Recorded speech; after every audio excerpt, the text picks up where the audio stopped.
उन्हें रो लिया जाए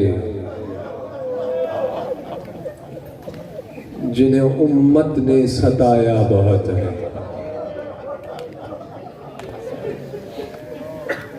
अजरकुम अल्लाह रहमल्लाहु अला सवातुकुम।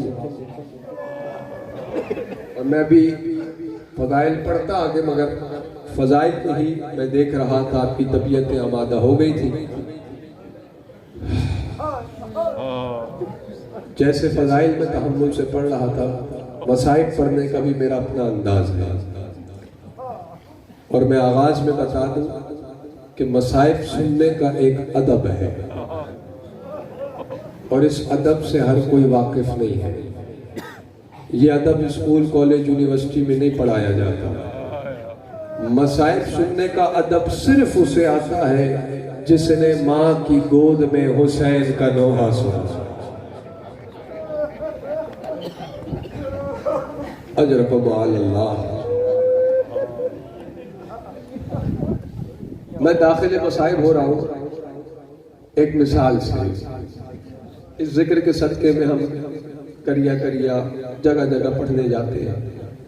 आज सड़कें कितनी अच्छी है, सवारियां भी अच्छी हैं, मगर यकीन जानी हम जहां जाते हैं बानी हमसे पहला सवाल पूछता है कि आपका सफर कैसा रहा। हम कहते हैं भाई सफर तो सफर होता है, चाहे सवारी कितनी अच्छी हो सफर थका देता है। मौला आपकी आवाजों पर रहम फरमाए। भाई यही मसाइल है, जहन में रखिएगा। वो जो शाम से सफर करके आती है, उस बीवी की हम सब पे निगाह है। बीवी को पुरसा देना है शहजादी। हम रात के इस पहर जमा हुए हैं आपको रोने के लिए। शहजादी हमारा पुरसा कबूल फरमाना।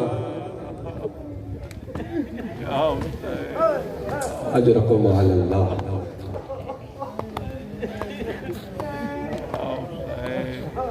लोग कहते हैं कि 10 मुहर्रम को सो खत्म हो जाता है। शियों की बात नहीं कर रहा, लोगों का ये ख्याल है, कहते बस हो गया 10 दिन, शियों ने मातम कर लिया, जुलूस निकाल लिया, शबी बरामद कर ली। लेकिन इन दिनों में हमें पैगाम भी देना होता है मसाइब। अब तो हो गया 10 मुहर्रम, अब क्यों ये जमा हो रहे हैं, अब क्यों ये रो रहे हैं। रोने वालों जिक्र की कसम है, हम मजलिस करके दुनिया को उनकी दिलादारी नहीं करते, उन्हें बताते हैं कि अगर बात सिर्फ कत्ले हुसैन तक होती तो खुदा की कसम हम 10 मुहर्रम के बाद सारा साल घर में बैठ के रोते। मगर 10 मुहर्रम को मुहर्रम खत्म नहीं हुआ, हुसैन का मुहर्रम खत्म हो गया, ज़ैनब का मुहर्रम शुरू। मौला आपका पुरसा कबूल फरमाए। मुझे हुक्म है कि 11वीं रात के मसाइब पढ़ने हैं, मैं अपनी तरफ से पढ़ता। कहते हैं कि कत्ले हुसैन के बाद फौजें लूटने आई। रोने के लिए बैठा है, जिसे माता माता है, जो अदादार घराने से ताल्लुक रखता है। फौजें अदादार और लूटने नहीं आई थी। अगर लूटने आते ना तो ये पैदल आते, घोड़ों पे सवार होके नहीं आते। घोड़े मशरिक के मगरिब को दौड़ गए, मगरिब के मशरिक को। मेरी कोशिश होती है कि कोई ऐसा लफ्ज ना पढ़ दूं, मक्तल में बड़ी सख्त रिवायात है, लेकिन मेरी कोशिश होती है कि कोई और या लफ्ज ना पढ़ूं, रुलाने की खातिर बस इशारे हैं और इशारे समझते जाइएगा। घोड़ों का दौड़ना बताता है कि ये मारने आए थे। इनका इरादा यही था, जो तलवार से बच गए हैं वो घोड़ों की टापों से मर जाए। खैमों में आग लग गई। जरा तसव्वुर करो, यहाँ तो लाइट जल रही है, जरा अपने तसव्वुर का देखो, ले जाओ करबला के मैदान में, कि कितना मुश्किल वक्त होगा। खैमा सादात है, घोड़ों की टापों की आवाजें हैं, चारों तरफ आग है, मर्दों के लाशें बिखरे हुए हैं। जब खैमों में आग लगी, हमीद इब्न मुस्लिम कहता है मैं एक टीले पे से देख रहा था, बस फिर इशारा है जिसे अदब आता है मसाइब सुनने का। कहता है मैंने कदावर बीबी को देखा जो दौड़ के चलते हुए खैमों की तरफ जा रही थी। हमीद कहता है मैं समझा गुर्बत की वजह से खुदकुशी करने जा रही है। हमीद कहता है मेरी अकल परवाज कर गई जब मैंने ये मंजर देखा कि चलते हुए खैमों में से किसी लागर को अपनी पुश्त में उठाए।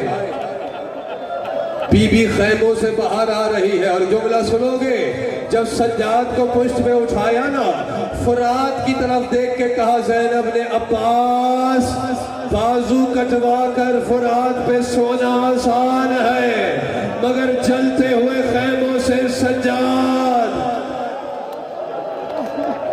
सज्जाद को बचाना बड़ा मुश्किल है। एक एक बीबी एक एक यतीम को जमा कर रही है टीले के नीचे। उलमाए मकातिल लिखते हैं 3 बीबियां ऐसी हैं जो बड़ी मुश्किल से, देखो सर उठा के मेरी तरफ जैसे रोना नहीं आ रहा, देखो मैं तस्वीर तुम्हारे जहन में उजागर करता हूं। उलमाए मकातिल लिखते हैं 3 बीबियां ऐसी हैं जो अपने भाइयों के लाशों से बड़ी मुश्किल से विदा हुई है।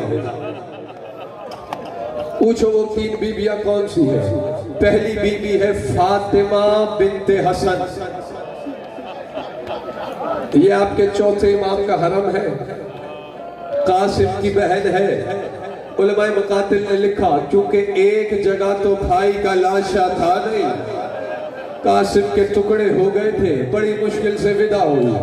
दूसरी बीबी है सकीना बिन्तुल हुसैन, हुसैन की बेटी सकीना, मुश्किल से विदा हुई। क्यों?